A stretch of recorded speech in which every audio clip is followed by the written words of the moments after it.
Just when you thought you were out, we pulled you back in to another Godfather Minute. I'm Alex Robinson. And I'm Andy Robinson. And together we are your co-hosts for Godfather Minute 2. All right, we're doing this. Yes, this is the show where we break up the Godfather into 1 minute chunks and we talk about it. To give you some behind the scenes stuff and rumors, urban legends. Warning, there will be some spoilers if you have not seen this particular minute. Now, this minute is about the second minute of The Godfather, not Godfather Part 2. Don't get confused and think this is a show about the minute of The Godfather 2. Correct, because some people were bouncing back and forth between movies, but we're just doing 1 minute at a time. Yes. We were just talking about minute number 2 of The Godfather. Minute number 2 starts out with has the logo, that classic logo, which is the most valuable asset of one of the oldest movie companies. Even Tom Hagen didn't anticipate that that's where the money would have been. And then it's basically a slow pan over Bonasera, the funeral director, as he explains that his daughter was been dating some boys and got into some trouble. And it ends with him saying she defended her honor, she kept her honor. Is what he said. So, that's what happens. All right, so that's it then. In this, we just say what happens, right? Yeah, this is just a recap show. Okay. We just literally just explain what happens. So we'll be back tomorrow. So next time we'll be back tomorrow. We will talk about minute 3. Minute 3 of The Godfather Minute.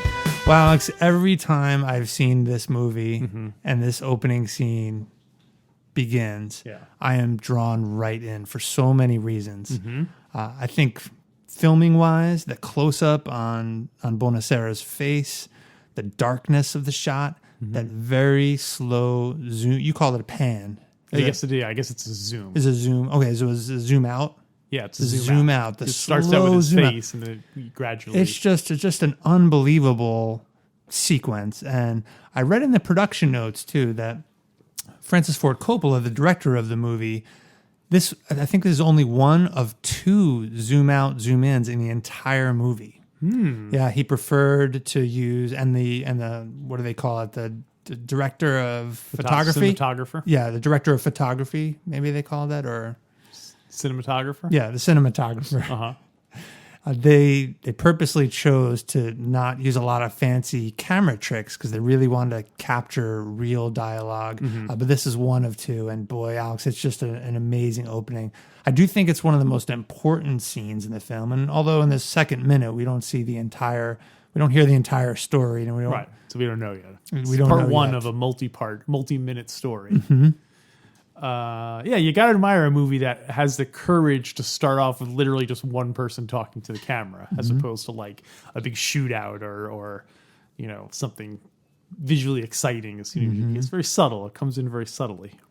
I think it's also interesting how the movie is called The Godfather, and you go from the Godfather title and that incredible font to and the music. Yeah, it's very powerful. And then arguably one of the characters who is weakest in the movie, in the sense that he's had this terrible experience. The movie begins, you see the Godfather, so maybe you're expecting to see the Godfather, but then it begins with this character that is very low on this social level in a way. Now I'm going to ask you got to be honest with me. Going from the Godfather font to that character, the first time you saw it, did you think that was the Godfather? I don't remember. I saw the movie so long ago, but I could see. I could see. Shut up! You did that. I could see definitely it being that way. I could see people interpreting it that way. But One thing I heard was that when this movie was coming out, a lot of Italian Americans were wary because they were like, we don't want anything glamorizing the mob. We fought so hard to not be thought of as gangsters, and with our olive oil voices and our guinea charm. Yeah. So now hear this thing, and so they were like, so I think they said the word, despite the original working title of the novel, I don't think the word mafia is spoken at all in the entire. I heard movie. that too. Yeah. But when they were showing it to someone, the first line, he says, "I believe in America." Mm-hmm. It's that they, as a joke, dubbed it to have him say, "I believe in the mafia." Literally the first line of the movie. And they did that just as a, like... Oh, when they were watching... in front of the cuts for the day. Yeah, or like a screening for someone. Oh, funny. So anyway, I always think of that now where he says, "I believe in the mafia." So... It is so interesting, that opening shot of him. And I read that originally, in the original screenplay, that this was not going to be the opening scene. It was actually going to be two of the main characters, Michael Corleone and his girlfriend at the time, Kay, driving to the wedding of Michael's sister Connie, followed by a scene in front of the courthouse where we actually see Bonasera's daughter's attackers leaving the courthouse. Oh, weird. Yeah, and the reason it was changed, and this is very interesting, Francis Ford Coppola had co-written the screenplay to the movie Patton, about General Patton. Mm-hmm. And one of Coppola's friends reminded him that the beginning of that movie starts with Patton giving this rousing speech to the camera, or I don't know if he's directing it at the camera, but it's basically Patton in front of this big American flag giving this speech. And so Coppola was inspired to emulate that, and so he changed the opening scene to be Amerigo Bonasera giving this speech to Is that his name, audience. Amerigo?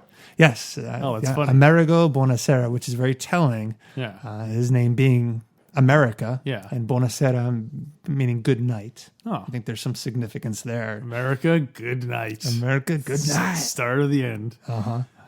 So interesting how those changes in scene orders make much difference. Well, plus also, like you were talking about the economics, it saves them from having to shoot a scene with extra, expensive scene outside and. So what you're saying is less is more.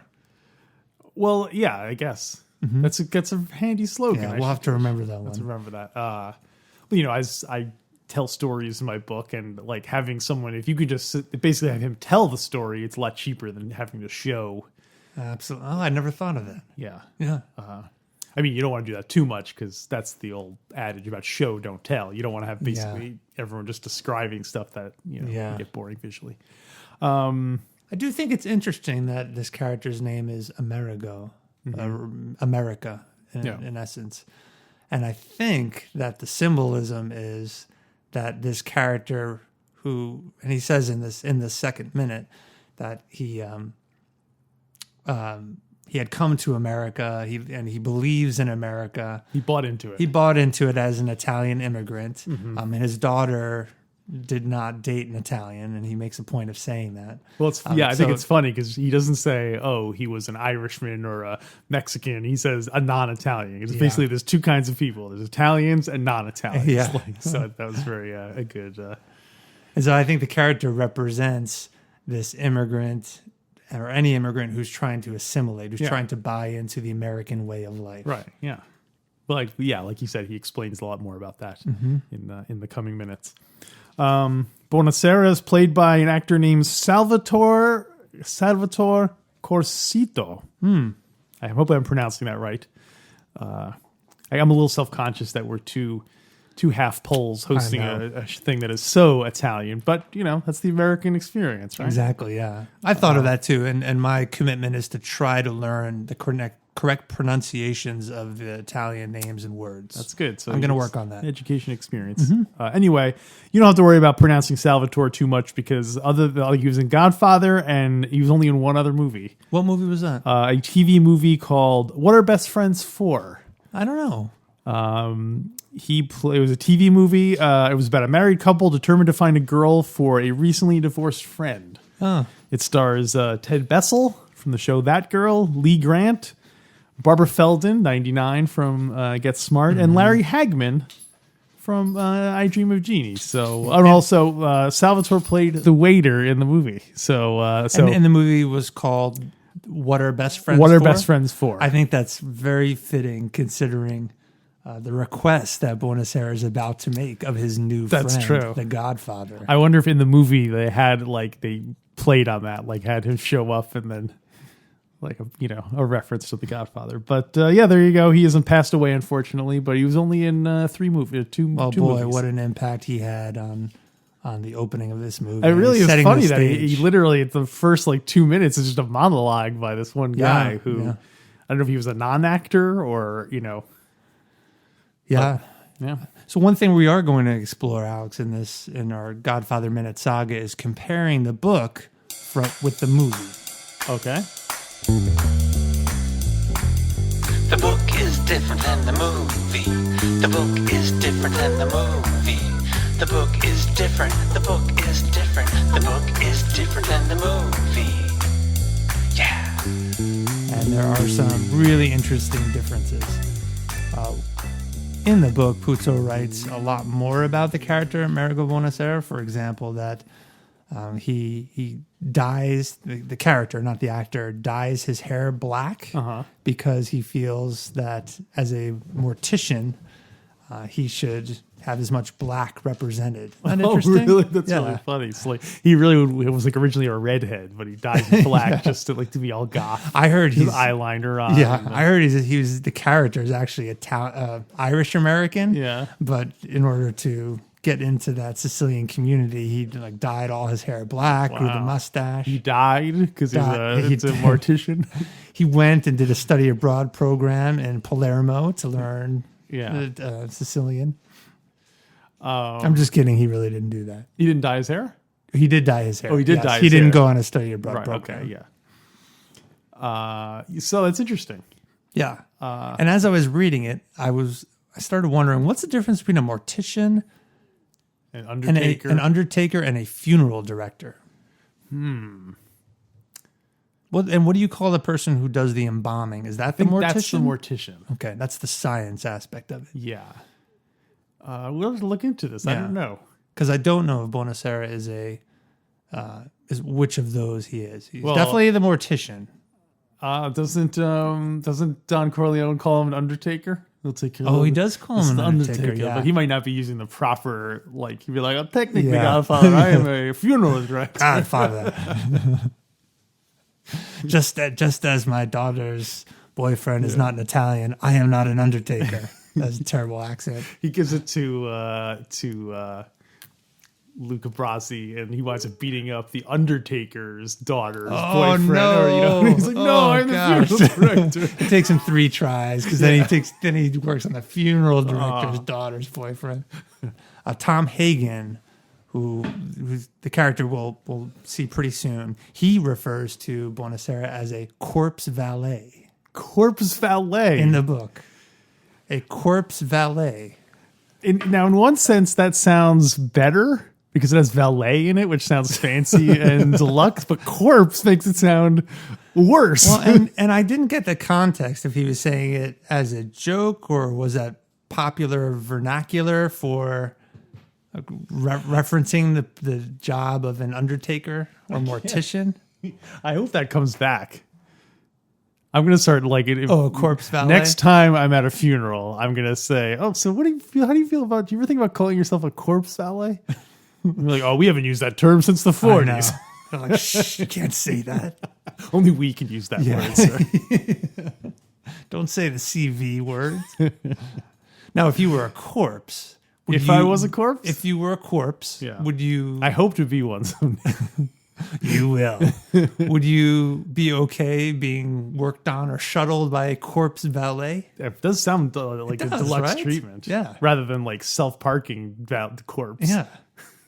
I guess you still have to get your parking validated, or you wouldn't have to if you're getting a corpse. What are they going to do? Yeah. What are they going to do? Yeah. Give you a ticket, throw you in jail?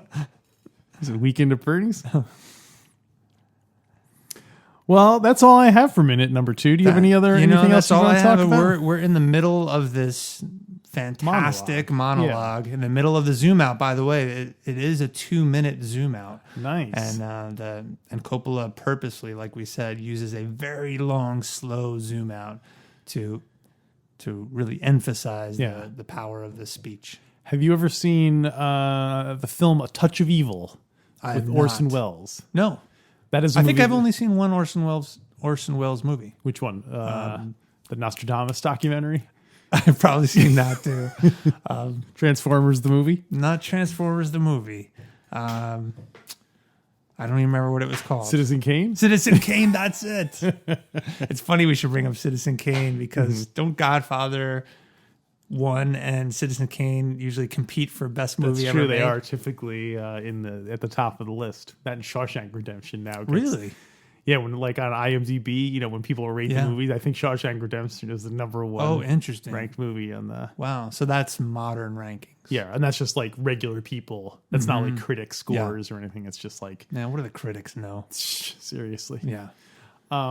Anyway, Touch of Evil begins with a very long single shot. It's much more elaborate than this one because it's going through a street with a lot of different things going on. So it's worth it almost just to see that opening shot because it's it's a nice shot. But anyway, all right then. Well, that's it. That's all I have for minute 2. I'm looking forward to minute 3 because we start to get into the power dynamics and we'll see where the speech brings us. Well, do you want to rate? How do you feel about this minute? Do you want to rate it? I was confused last episode. Are we rating the minute or are we rating our performance doing the analysis of the minute? I guess we could do both. Okay, let's try both.